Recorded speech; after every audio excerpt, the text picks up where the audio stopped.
Out past the last houses of Stillmarsh, where the ground turns soft and the road gives way to reeds and blackwater, where the marsh is deep enough to bury a man, there stands an old chapel with a missing bell that should have been torn down long ago. It wasn't, and over the years the stories around that place only grew darker.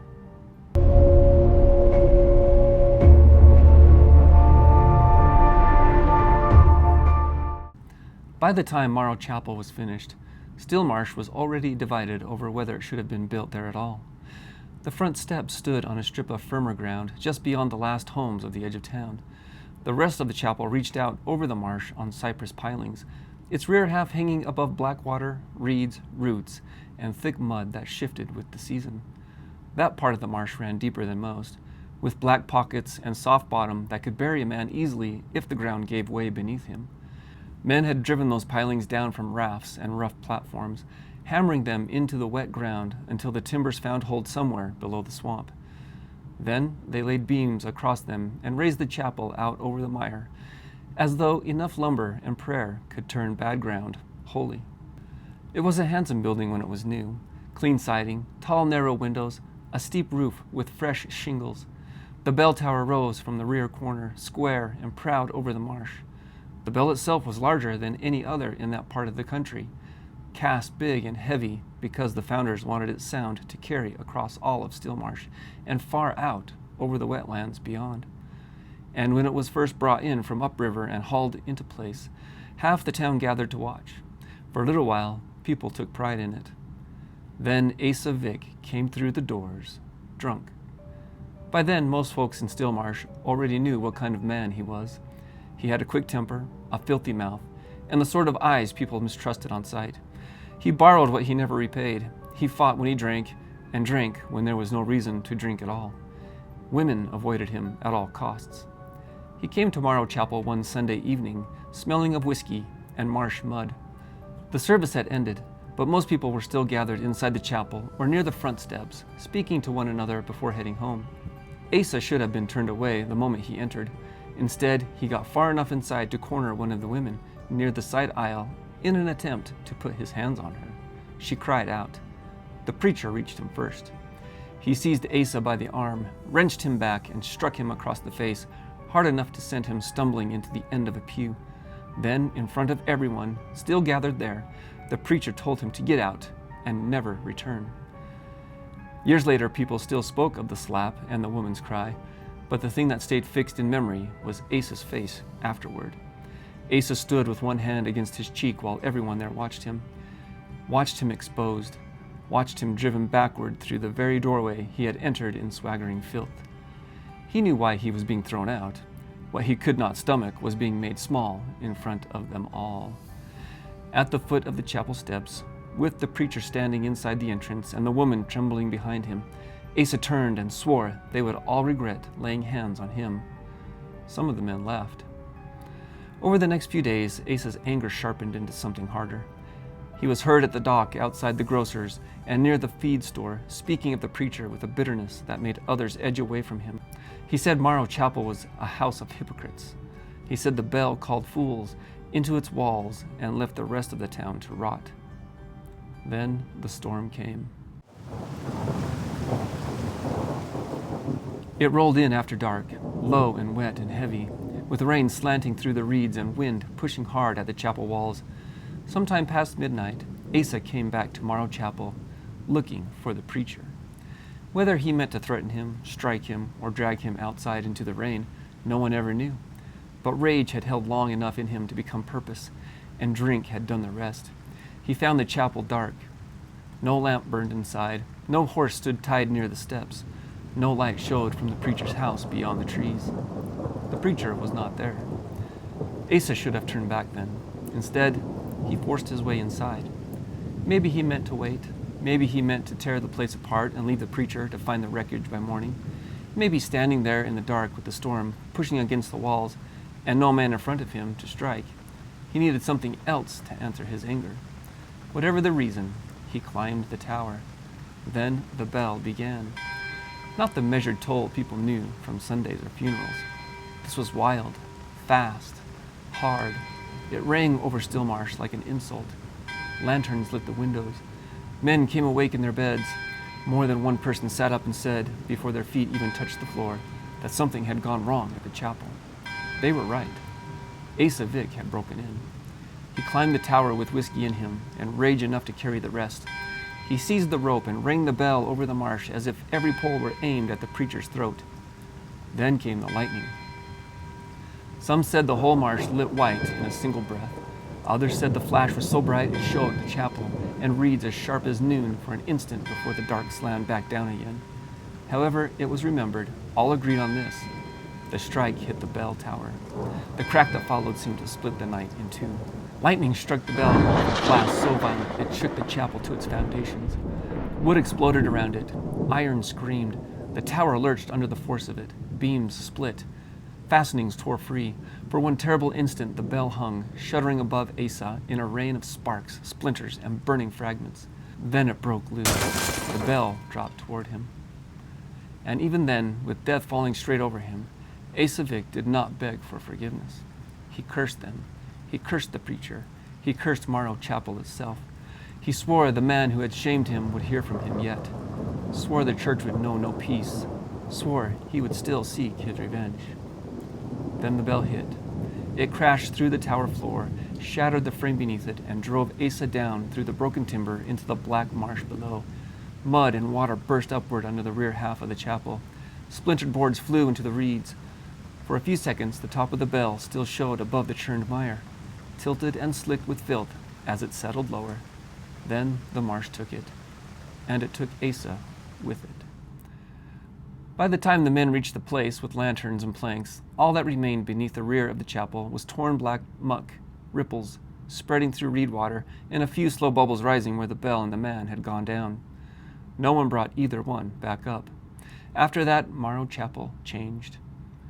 People still came for a while, but never with the same ease. They left sooner, looked over their shoulders more often. Children were watched closely. The rear tower section, where the chapel stood out over the marsh, was closed off and left untouched. No one lingered near that end of the building after dusk. Some said the place felt wrong now. Others said it had always felt wrong, and the town had only just been given cause to admit it. Then, after one Sunday service, the preacher remained behind.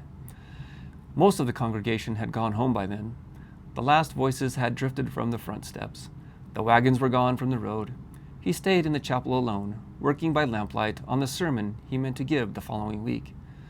That night, people in town heard the bell.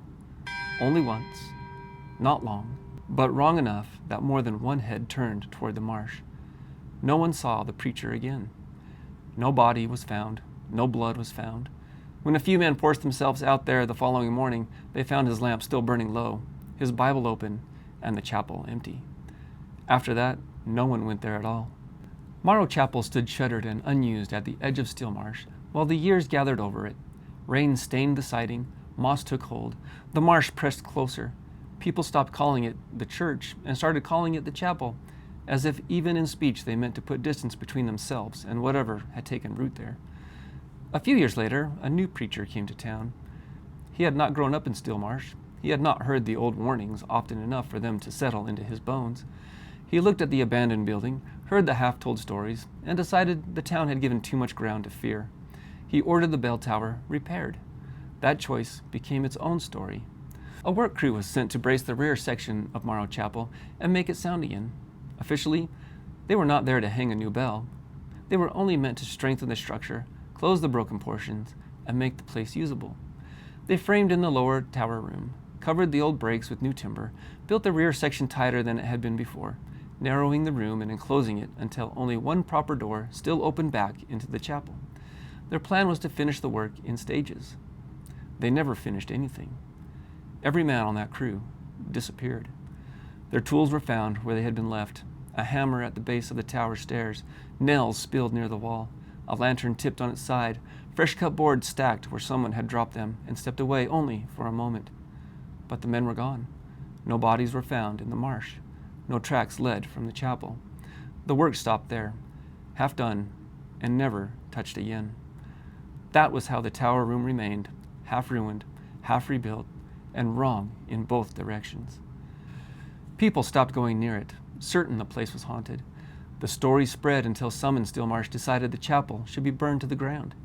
But on the very night they meant to do it, a hard storm came through and floodwater overtook the low road, forcing everyone back. After that, the town began to thin out. Families moved on, houses emptied. In time, Stillmarsh itself was left half forgotten at the edge of the marsh. But the old chapel remained. Its walls dulled with age, its roof darkened. Time has a way of grinding truth down until all that survives is legend. Before long, the real story of Asa Vick and the fallen bell had become little more than something children whispered to one another at night. Only one thing kept the story from dying completely. Now and then, people still claimed they heard a bell ringing somewhere out in the marsh. Among the children of Stillmarsh, daring one another to enter the old chapel became a game. The building had long since been condemned for age and decay, and parents warned their children to stay clear of it. They said the place was unsafe. They said the floor could give way. They said the whole thing might collapse into the marsh.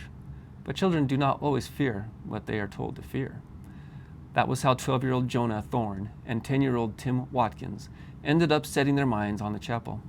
In a town as small as Stillmarsh, friendships between boys a few years apart were common enough. Jonah was older, louder, and quicker to push at the edge of things. Tim followed because he wanted to prove he was not just a little kid to be left behind. Both of them wanted to know if the stories were true. They told their parents they were going fishing.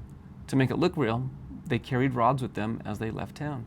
But once they were out of sight of the last houses, they dropped the poles in the grass and turned toward the old chapel instead. A few hours later, after sunset, Jonah came running out of the old chapel, pale, breathless, wide-eyed with fear. The authorities searched the chapel and the surrounding marsh for Tim Watkins. When they questioned Jonah, he told them Tim had fallen into the marsh and never come back up.